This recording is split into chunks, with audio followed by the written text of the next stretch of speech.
In the biblical era, leprosy served as an umbrella term for various skin conditions. What we would call dermatological conditions with separate names in our era, in the biblical world, were all lumped together under the term leprosy. We see references to leprosy at various points in the Old Testament, including today's Old Testament lesson. And of course, we see references in the Old Testament to lepers, people who suffered from skin conditions. In the modern era, we do not use leprosy as an umbrella term, but there is a condition still called leprosy, a specific condition, though typically in the modern age it's referred to as Hansen's disease. In my adolescence, I got very familiar with the specialty of dermatology. I am nearly 60 and I have a zit this morning. When I binge on chocolate, it gets worse than this, I can assure you. When I was in my adolescence, I had a particularly difficult case with acne, the kind of acne you don't see so often anymore. There's so much better treatments now. You can see it, but you don't often see that kind of acne. So I was very familiar in my youth with skin specialists, dermatologists who brought wonderfully scientific skills to the treatment of skin conditions. Over time, of course, we go to see the dermatologist for different reasons as we mature. Just last week, Debbie said to me in just the right tone, perfect tone, "When's the last time you went to the dermatologist?" And I answered in the right tone, "I know. I'm starting to know that it's time to go see a doctor." We're grateful in our culture for medical specialists. We know, however, that there are parts of the world yet today where that kind of specialized medicine is not available. But just think for a moment about the ancient world, wherein there was nothing resembling what we know as modern medicine. Most of us have the ability, one way or another, to get to a doctor when we need one. And more often than not, there is a treatment that will offer us at least some help, if not complete remedy to the condition. Let's try to imagine living in a world with nothing resembling the kind of medical care that we are blessed to have access to. Just imagine how many people in that world would suffer from skin conditions. You can still see it today in the developing world. And so lepers were common. Leper colonies were common. And lepers were shunned by those who did not suffer from the condition. Lepers were ostracized. Lepers existed in a kind of permanent quarantine. Indefinitely, they were segmented away from the rest of the population. The rest of the population wanted leper colonies to be invisible, out of sight, and out of mind. It would have been a terrible plight to suffer in the ancient world from an incurable skin condition and to be ostracized, frequently permanently. So in Luke, in today's gospel lesson, we read, "On the way to Jerusalem, Jesus was going through the region between Samaria and Galilee. And he entered a village. 10 lepers approached him. Keeping their distance," notice that, they knew to keep their distance. Keeping their distance, they called out, saying, "Jesus, Master, have mercy on us. Let's just try to hear that cry in the context of the ancient world. No doctor's office down the street. No specialist. No hope for a cure. The cry would have come from a deep place of emotion and desperation. Jesus, Rabbi, Master, Teacher, have mercy on us. From people who know nothing but being shunned. People who wished they were simply invisible. But Luke tells us, when he saw them, let's just try to put ourselves there for a moment. Jesus and his disciples could have ignored the plea of those 10 people.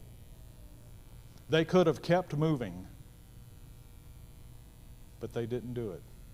Luke tells us, when Jesus saw them,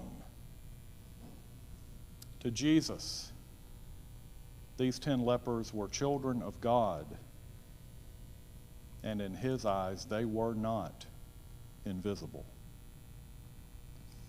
It's clear in the passage that all 10 were healed. Luke tells us they were made clean, all 10. Then he tells us, then one of them, when he saw that he was healed, turned back, praising God with a loud voice. He prostrated himself at Jesus' feet and thanked him. And he was a Samaritan. Samaritans were an ethnic minority. Jews in Judea and Galilee shunned Samaritans. Samaritans lived in their own region. Samaritans had a different interpretation of Jewish law. And Samaritans only accepted what we call the Pentateuch, the first 5 books of the Old Testament. The other books in what we call the Old Testament were not accepted by Samaritans. And so Samaritans were a kind of Jewish subset. The biggest difference between Samaritans and other Jews was this. Samaritans worshiped on Mount Gerizim in their own territory. Samaritans did not make pilgrimages to the temple in Jerusalem. So over a time of centuries, hostility grew. Tension was ever present between Jews in Judea and Galilee and those in Samaria. You may remember that it's only in Luke that we encounter the parable of the Good Samaritan. Why do we have to refer to the Samaritan as good? Because in the context of Jesus' time and place, the Samaritan would have thought to have been the enemy, the other, one of those people. But to Jesus, Samaritans were children of God. Let's be fair to the 9. They did what Jesus told them to do. Jesus said, "Go show yourselves to the priest," and they did. But there was nothing to stop them from saying thank you. They could still have gone to the priest, having said to Jesus, "Thank you." It was only the Samaritan who made the conscious choice to show his gratitude. Luke paints this picture. The Samaritan prostrated himself at Jesus' feet and thanked him. Let's try again to imagine being in that ancient world, a world without modern medicine, a world without the social safety nets that we have in this culture. Imagine having spent years ostracized from society, segregated, shunned, hated, despised in some cases. And if that's not bad enough, imagine yourself in addition to all that, being a Samaritan. It's from a deep, deep well of gratitude that this Samaritan prostrates himself at Jesus' feet and thanks him. We see here a picture of deep, deep gratitude. Jesus and his followers could have ignored their cry, "Have mercy on us." But Jesus saw them, had mercy on them, and offered them compassionate healing. Matthew, Mark, and John clearly present Jesus as a compassionate, merciful figure. There's no question about that. But Luke goes deeper than any of the other gospel writers. He's even more intentional about portraying Jesus as compassionate. It's only in the Gospel of Luke that Jesus says these exact words: "Be merciful, just as your Father is merciful." Only in Luke do we get that specific teaching. The Greek can be translated, "Be compassionate, just as your Father is compassionate." Only in Luke is it put that crystal clearly by Jesus. The life of faith is necessarily a life of compassion and mercy. One of my favorite authors is a person named Sam Keen, Keen. In one of his books, Sam Keen says something very memorable about compassion. And here's what he says. He says, "Use compassion as your spiritual GPS."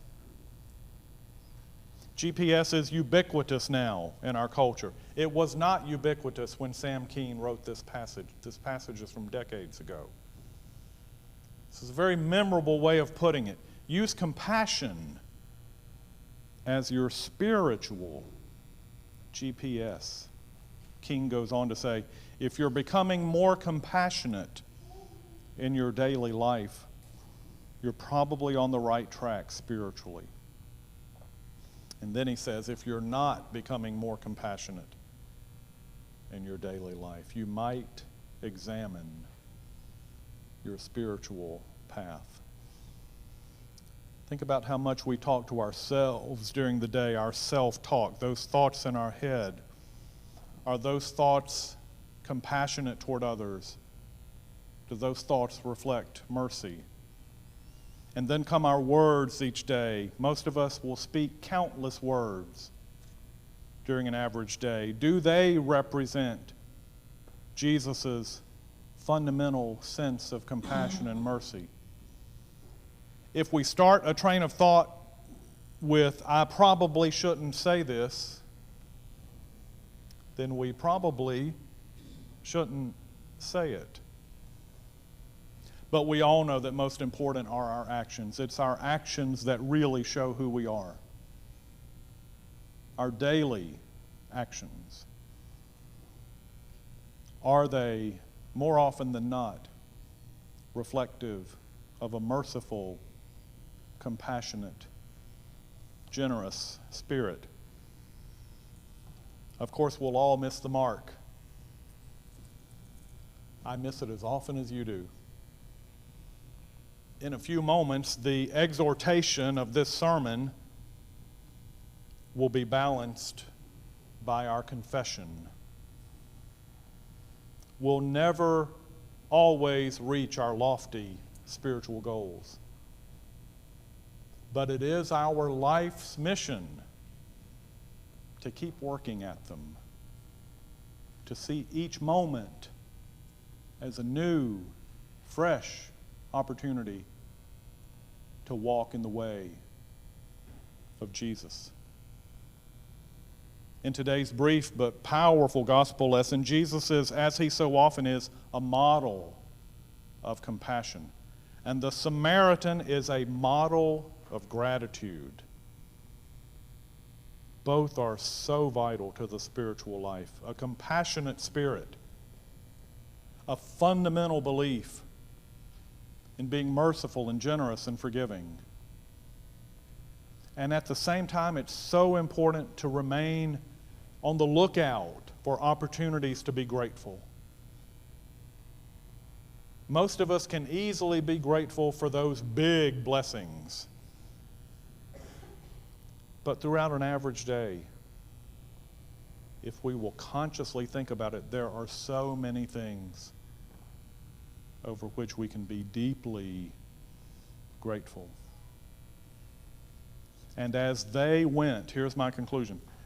At first, the Samaritan was heading toward town with the other 9. Luke makes that clear. They left Jesus as a group, and as they went, they were made clean. Then one of them, when he saw that he was healed, turned back. The Samaritan made a conscious decision. He remembered to be grateful. The book of Acts, which is Luke's sequel, makes perfectly clear that outside of Jesus' initial followers, the first group to begin to accept the gospel of the resurrection were the Samaritans. Jesus' outreach in his earthly life opened the door to the cessation of centuries of hostility and misunderstanding. Jesus' openness opened the door. And after Easter, the first group of people to begin to receive the good news were the Samaritans. Compassion and gratitude. Gratitude and compassion. They each form the foundation of a healthy, life-giving faith. Amen.